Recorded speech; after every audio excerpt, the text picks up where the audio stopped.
Hey guys, we are back again with our partners over at Fanatic Sportsbook and talking fan cash. Most sportsbooks, well, their rewards are just fluff, but fan cash is the ultimate sports currency.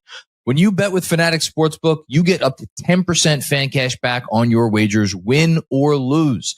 Did we mention that they are giving away millions in fan cash this year and that you can use that fan cash on anything in the Fanatics universe? Go check it out yourself and download the app today. Fanatic Sportsbook. Winning hits different here. Must be 21 or over. Gambling problem? Call 1-800-GAMBLER. Connecticut, call 888-789-7777. Massachusetts, call 800-327-5050. New York, call 877-8-HOPE-NY. Maryland, visit mdgamblinghelp.org. Not available in all states. Terms apply. See Fanatics Sportsbook app.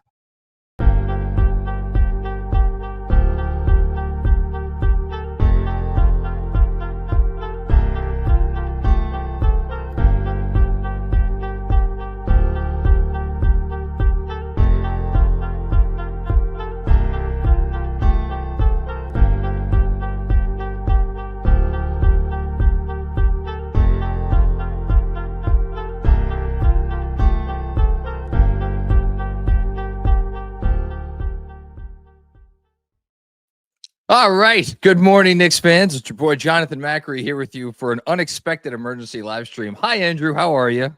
I'm great, John. Good morning. Totally expected to do this today. So I have to get right into it because I got to drive my kid and wife to the train, my kid to school. It would be probably not great if I dropped this ball off at the Mineola train station and said, find your way, young one. Maybe one day. Not today. No, you're right. It would not be the good thing to do. What is she, preschool, kindergarten? Yes. Okay. I have a lot I got to get out, so I'm going to start talking, and you tell me to shut up when it's time to tell me to shut up. First and foremost, the news. Sham's put out a long piece today that you could tell he has been maybe sitting on this one for a little while about essentially Giannis Antetokounmpo maybe possibly doesn't want to be in Milwaukee, and made his voice clear to the powers that be, the powers in Milwaukee, certainly, maybe even whoever was willing to listen on the grapevine. Who could that have been? That, hey, I want to be in one place and one place only outside of Milwaukee, and that's New York. And I would like to very much go there maybe now, to the point where the Knicks were, wouldn't you know, coincidentally enough, because obviously tampering doesn't happen in the NBA, coincidentally enough, inspired to pick up the phone and call about Giannis, as every team in the league did, I'm sure, this summer. But as luck would have it, Milwaukee picked up the Knicks phone call. That is Sham's terminology. Theirs was the call that Milwaukee answered. And then there's a whole bunch of stuff that I'm going to get into in more detail. But in short, these two teams talked trade this summer. Nothing happened. And now here we are. And Shams is reporting that Giannis is maybe not all in on the Bucks and their inability in his mind to win a championship this year. I'm going to start by saying a couple things. Number one, this news did not shock me.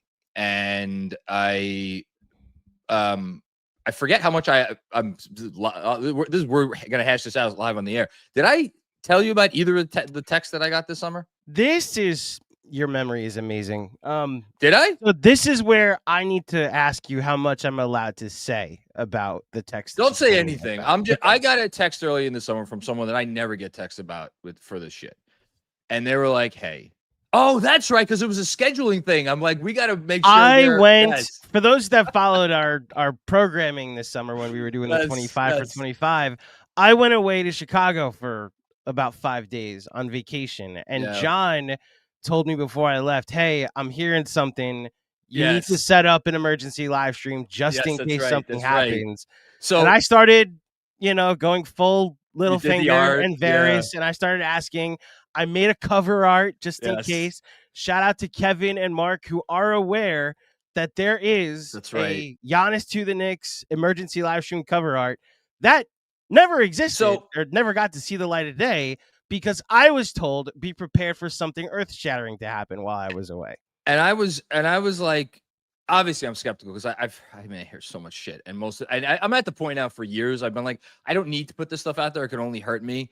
So let me just sit on this. And then a couple days later, and this was in July, and I'll note that the Shams report says these two teams talked in August. Take that for whatever it's worth. Then the McCall extension news hit, I believe, on July 31st. I was like, oh, well, thank God I didn't say anything about this Giannis thing because that would look really silly now. And then someone else completely different reached out to me later in the summer. I was like, hey, are you? And it was like, are you hearing that? And it was the exact same fucking thing. But except the added detail for that one was Giannis is pushing this. Giannis's camp is pushing this. And I'm like, okay. And at that point, and I don't think he'll mind that I say that I asked him because he didn't respond with anything of note. I texted Fred. I'm like, hey man, have you heard anything about any of this summer? And his answer to me at that point was no. And honestly, I haven't really followed up with him about that. But so I wasn't surprised by the news, but for it to come out now, and from Shams, who has been, how can we put this? This is a story he's been chasing for several months now, and now look, the season's almost here. We got to get the old eyeballs on the NBA. Now it comes out. How much smoke is there? Real, or how much fire is there with this smoke? I can't sit here and say, but what I can sit here and say is I do absolutely believe the substance of the report, which is that the two teams spoke this summer and that this is being pushed by Giannis's camp. Now we're here, and this comes out, and I would wager that this was, at the urging of Giannis's camp, because you could tell me that Milwaukee has something to gain by, this report comes out and the Knicks roster reads it and like, am I going, Karl-Anthony Towns, OG Anunoby, Mikal Bridges, am I going to be in Milwaukee, before the February deadline or whatever? That would seem like biting one's nose to spite one's face, because this really is not great for the Bucks as they enter a season that is, by all estimation, their last gasp hope to keep this guy happy. And now a week or 2 weeks, whatever it is, before the season starts, there was a report basically saying that this guy doesn't really want to be there. So I don't think Milwaukee leaked this. The Knicks don't leak anything. The Knicks say nothing to anybody. So I don't think this came from the Knicks. Also, as I just said, I don't really know that the Knicks, do they benefit from this coming out now? I don't know that they benefit from it. I don't know if it hurts them. I don't know if they benefit from it. So to me, and this is where I want to get your read, Andrew, it seems pretty obvious that this came from Giannis's camp, and that here is what I am assuming happened. And this is where we get into the details of the story. The season ends. Giannis starts putting pressure on the Bucks. The Bucks don't want to hear it. Giannis says, look, I've been a good soldier for years now. You've done what you could do. This Miles Turner thing. And we saw Giannis's initial reaction to the Turner news, what seemed like such that he was not consulted before the Damian Lillard wave and stress. I think we all agreed on that at the moment. So to think that he orchestrated that or the Turner thing, I think seems silly. So he goes to them and he says, okay, you got to do me a solid, guys. I spent more than a decade here, or whatever it's been. Can you just get me to a place I could win? And, oh, by the way, the place I'd really like to go is the Knicks. To which the Bucks, I'm sure, said, all right, yeah, okay, that's great, thank you. And then word gets back to the Knicks, and the Knicks are like, oh, well, this is interesting. Giannis Antetokounmpo maybe wants to come play here. Let's put in a phone call. Or let's start to do our legwork. Let's start to do our due diligence. And I don't think the fact that Giannis went to the behind the scenes and tried to, advocate for his position, I'll say, why should that change Milwaukee's stance on whether or not they're going to trade Giannis? It probably shouldn't, unless Giannis alluded to the fact that, hey guys, I have not ever chosen the nuclear option of the public trade request. And I'm not saying I'm going to do it, but I'm telling you right now, this could get messy for you if you don't at least engage with this, if you don't show me that you're making a good faith effort. So what does Milwaukee do? They make a good faith effort. They pick up the phone. They say, oh, you want Giannis? Okay, great. Let's make an offer. Now, at that point, Leon Rose, this is not his first rodeo. He's not stupid. He's not gonna be, oh, what, we can get Giannis Antetokounmpo here. Take Cat. Take. Where do you want us to send OG for what picks from which team? You want us to try to get? Where's their first this year? It's split between like the 3 places. New Orleans does Atlanta have a slice of the first? I forget. Milwaukee's first this year is like in multiple places, and I think their first for the following year might be in multiple places too. So yeah, it ends up in Atlanta, I think. Yeah. So the point is it's complicated. Whatever.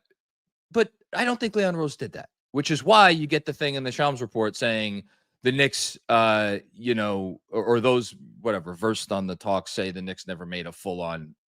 Of course they're not going to do that because the Knicks aren't going to make a full-on offer unless they think the Bucks are serious about trading Giannis. And it's pretty clear the Bucks are not serious about trading Giannis, not with 2 years left on his contract. But then there's the Giannis piece of this. Again, the piece that he has been alluding to but he has been resisting for years of going public. And to me, this report today is him basically saying, all right, enough fucking around. Because I'm not winning anything with this team. He's not stupid. He knows that. Who's their lead playmaker? Kevin Porter Jr. and Cole Anthony? Sorry, but no. Like, he knows what this is going to be. Yeah, maybe they win around in the playoffs or whatever. And I don't know how this season is going to play out. But my guess is that this is basically the official opening salvo. And my guess is that this is how Leon Rose thought it would go. And the thing, and then I think I've gotten everything else out that I wanted to get out. This thing about the exclusive negotiating window, I feel like people are maybe getting a little latched on to that term that the Knicks had an exclusive negotiating window and they botched it. Now, Giannis, exclusive negotiating window. What the fuck what relevance would that possibly even have? What does that mean? An exclusive to go. Oh, okay. So the Bucks decided we're gonna give the Knicks a month we're only gonna talk to them and we're gonna say we're gonna make it so that we're going to ignore the fact that 28 other teams exist. No, of course not. They may not have picked up anybody else's calls because, again, where is this coming from? This is coming from Giannis. Giannis wanted them to talk to the Knicks. It does not mean that the Bucks are going to saw off their own legs to trade him to the Knicks. Exclusive negotiating window. Yeah, they were the only team he was talking to. It doesn't mean that the Bucks were going to trade him for less than or it's like the Bucks didn't know what other offers were going to be out there. The Bucks are hoping to play this thing out. The Bucks are hoping to string this thing along, one, to see if maybe this year goes well and Giannis doesn't want to leave.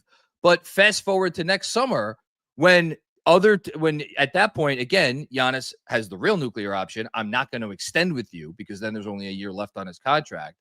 And maybe by then his feelings change. What do they have to lose by playing this thing out? Which is why I'm not shocked in the least that the Bucks did not seriously entertain any trade negotiate or any trade offers this summer, because the Knicks can maybe move some pieces around and get some stuff. The Knicks can't make a great offer, and the Knicks knew they couldn't make a great offer, which is why they didn't try to make everything that they could put on the table. I think that's it. Why can't I hear you? Are you on mute or is it me? I was on mute. Sorry. Been under the weather the past few days, so thank you for dealing with that while John went on his diatribe. For those just joining us this morning, Sham Charania tweeted out that a report that the Knicks and Bucks engaged in negotiations for a window of time.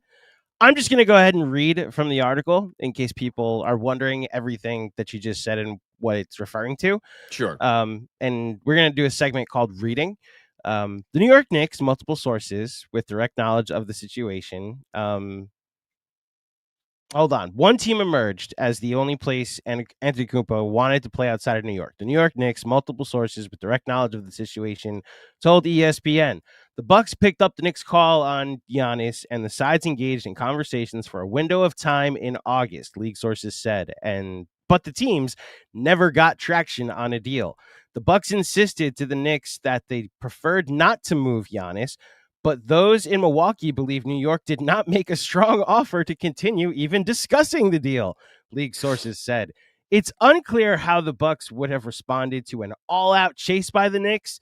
The multi-week process was described by one source with direct knowledge of the talks as an exclusive negotiating window. New York, for its part, believes the Bucks were never serious about entertaining a Giannis trade, sources said.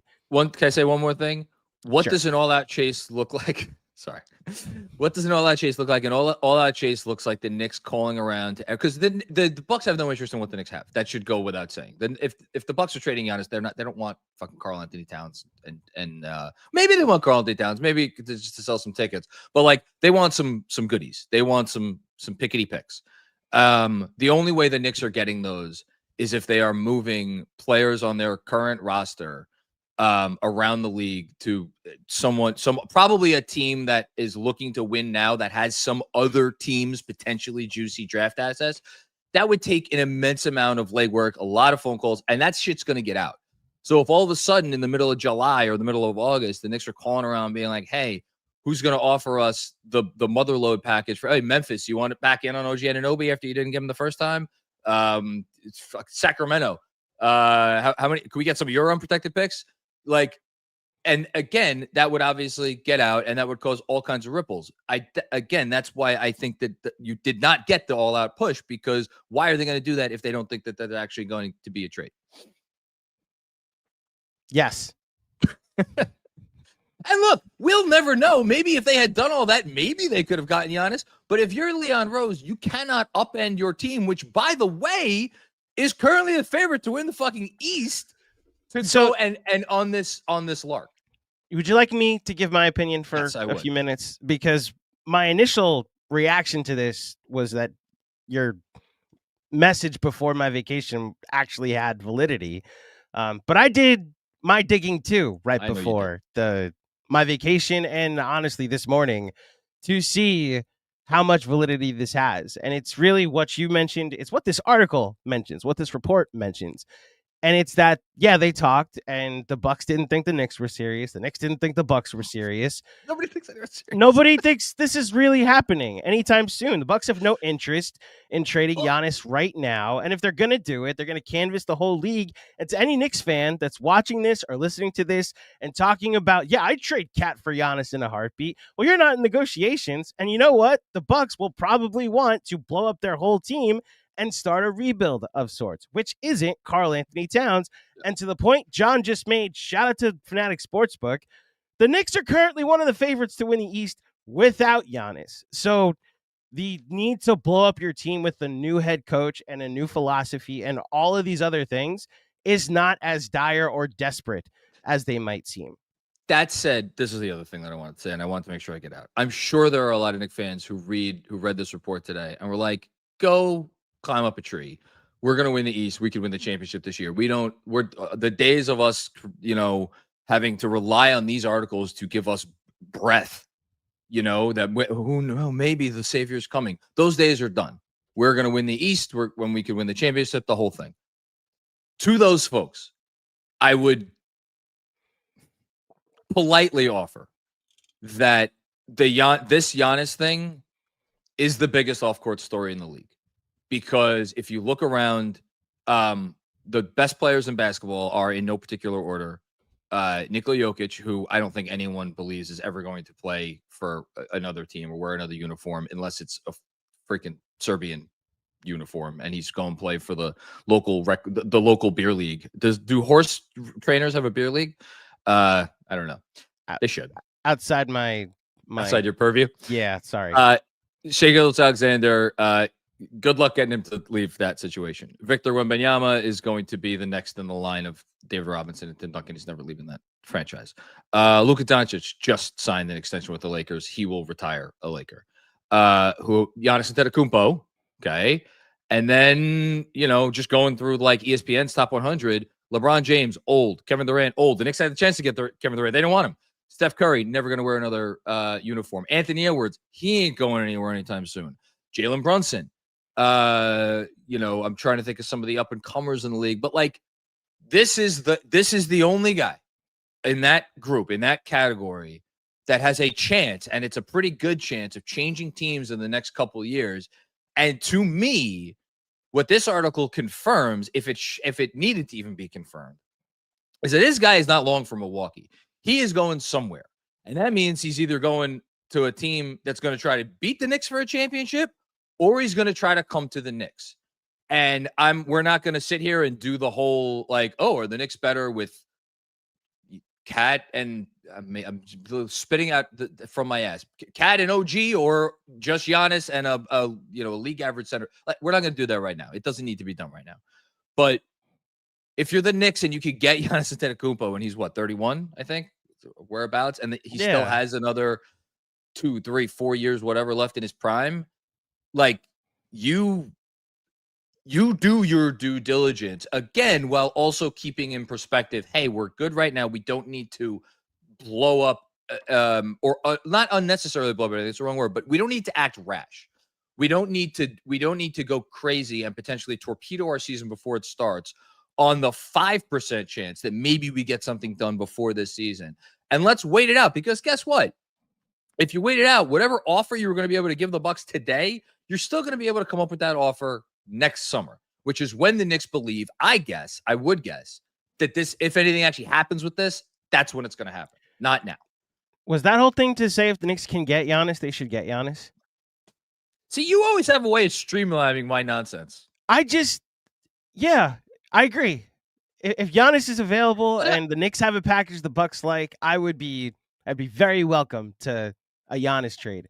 And what the reporting is telling me is not that the Knicks have the best offer, which I just flatly will be convinced that the Bucks will do Giannis the solid when they do him the solid of saying, we won't take any other team that can give us multiple picks or whatever. Now, the part of this article that's so fascinating is the Knicks did not make a strong enough offer to considering even discussing a trade. I wonder what that looks like. What does a strong enough offer? Does it mean, like you said, going to another team, getting draft capital? Does it mean, a third or fourth team gets involved to send whoever to elsewhere? I don't know what the Bucks necessarily want, but I think the Spurs can beat that trade. I think the Hawks can beat that trade. I think multiple teams can beat that trade. That's not even Oklahoma City could beat the best trade. So that's the most fascinating one. And that's where I would go to from a Knicks perspective, is right now the Knicks aren't as desperate. They lose in the conference finals again. Your priorities change. It's similar. Let me finish. It's similar to last summer when all I heard all season was that OKC doesn't look for talent in free agency. OKC likes playing 5 out. They're not going to be interested in Hartenstein. Then they lost the series to the Mavericks where they couldn't rebound and they needed an extra big man. Oh, Isaiah Hartenstein's available. Let's give him the Bruce Brown contract. And lo and behold, their priorities changed. We'll see if the Knicks' priorities change a year from now and they get desperate enough to reshuffle the deck. Go ahead. That's the beauty of this. A year from now, the Knicks are going to have more information. What is the Knicks? What constitutes a successful season for the Knicks this year? It's one answer: championship. We can quibble about a finals appearance, but if they get to the finals and they get like the doors blown off by Oklahoma City in 5 games, I don't know if anybody around the Knicks are going to be, popping champagne bottles. It's a championship or bust season. There's going to be one of 2 scenarios next summer. The Knicks win the championship, in which case, hey, whatever we do is going to be great, or they don't. And at that point, then you do jump through all the hoops to be like, all right, what do we need to reshuffle?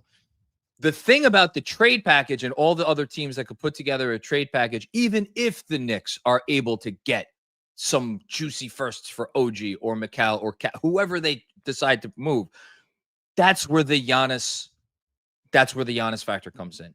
Ultimately, it is going to be a game of chicken where, Oklahoma City or San Antonio or whatever other team, you'll be able to beat the best package the Knicks could put together a year from now. But the Knicks are going to be able to put together a mighty great package. And it might not be better than some of those other ones, but it's going to be really good, which means if you want to beat it, you're going to need to go all the way. You're going to need to include everything. And if Giannis makes it known, hey, you can trade for me. I'll come play for your basketball team this season. Yeah. Then I'm going to be a free agent. And that's where this thing gets really fucking complicated, because guess guess who could have max cap space if they want to keep it open, not this upcoming summer, but a year from then when Giannis could hit free agency, the Lakers. And like, what if Giannis starts using the fucking Lakers as a stalking horse to try to end up with the Knicks, to try to get other teams to be bashful about offering their full boatload, because this could get, that's what I'm saying. This is the biggest story in the league. And I understand we could win a championship this year, the whole thing. It shouldn't matter to as much. It matters. It's a big fucking deal, whether or not anything really happened this summer, or as you're alluding to, and I think I agree with you, this was just a couple of phone calls to try to make Giannis happy. It's literally what was reported in the article, and it's what we've heard, is that this was not as severe or serious a discussion or negotiation as some may read the initial headline and believe. I don't think you're right. This is the biggest story of the year. It's going to be hanging over the entire season. Yeah. I don't think I'm in the headspace yet to think the Knicks can actually make that good an offer compared to what I think will absolutely beat them out. It depends. In other moves. They would have to blow up their team to an extent. Can I just give you again, pulling it out of my ass, which I go ahead. Doing. Sacramento, here's OG Anunoby. You give us Zach LaVine and your two most distant unprotected first-round picks and an unprotected swap in between. 2031 unprotected, 2032 unprotected swap, 2033 unprotected. And then LaVine diverts to, there's LaVine to Milwaukee. That's your salary filler. Mm-hmm. And they get the picks. OG goes to Sacramento, and then the Knicks. Again, that's just like one major component. Yep. What could you get for, I'm not saying they would do this. What would you get for Mitchell Robinson in a sign and trade or something? Like there are avenues. Explore Josh Hart. You could go multiple places. And my response is San Antonio beats it. Yes, but then it goes back to my response, which is if Giannis is like, guys, I'm just telling you right now, I'm not going over to you guys and spending the rest of my career there to watch someone else, my teammate, be the face of the league. I don't think Giannis wants that. That's where his ability to inflict player empowerment could become a fascinating wrinkle in this for sure. I'm simply operating under the assumption that the best offer will win this. And I don't know if swaps is going to get it done for the sake of again, compared to playing with Wemby and having your career extended into your 30s. Like, yes, maybe Giannis just wants to be the face of something, but he also just might want to win titles again. He's been to the finals once.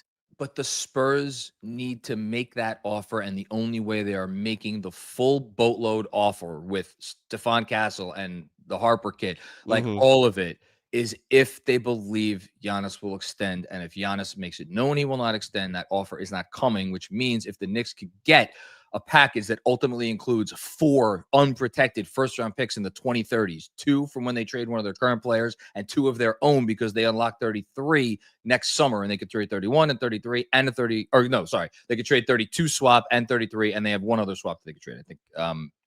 Right, so not unprotected. 28. They got to go swaps. They don't have unprotected. But an unprotected swap is, to me, this is I differ from a lot of people here. To me, an unprotected swap is like 85% as good as an unprotected first.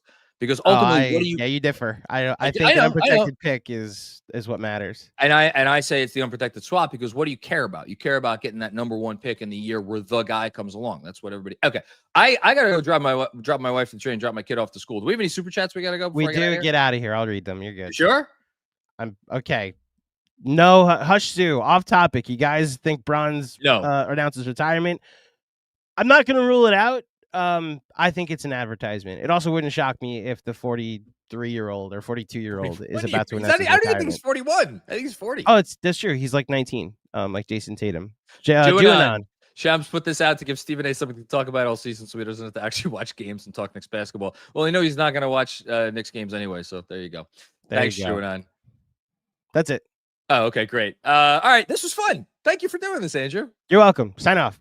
Thank you everybody for tuning in to this video. Subscribe to the video, or subscribe to the channel. Like the video. Smash that like button. Subscribe to where you get your podcasts. Follow us on social at Knicks Film School, SKOOL.